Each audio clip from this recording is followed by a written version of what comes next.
Civils తుది ఫలితాల్లో తెలంగాణకు ర్యాంకుల పంట పండింది.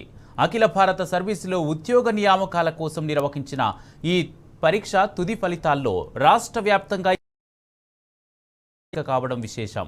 జాతీయ స్థాయిలో ప్రథమ ర్యాంకర్గా రాజస్థాన్లోని ఛత్తీస్గఢ్కు చెందిన అనూజ్ అగ్నిహోత్రి నిలిచారు. మూడో ప్రయత్నంలో సివిల్స్ టాపర్గా నిలిచాడు. చెన్నైలోని అన్నా యూనివర్సిటీ నుంచి ఎలక్ట్రికల్ ఎలక్ట్రానిక్స్ ఇంజనీరింగ్లో బీఈ పూర్తి చేసిన రాజేశ్వరి సువే ద్వితీయ ర్యాంకు సాధించింది. ఆమె తన ఆప్షనల్ సబ్జెక్టుగా సోషియాలజీని ఎంచుకున్నది.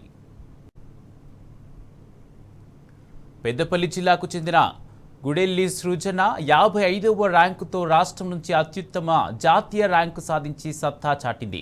సింగరేణి కార్మికుడి కుమార్తె అయిన సృజన గ్రూప్ 1 ఫలితాల్లోనూ సత్తా చాటి ప్రస్తుతం ఉద్యోగ శిక్షణ పొందుతున్నారు.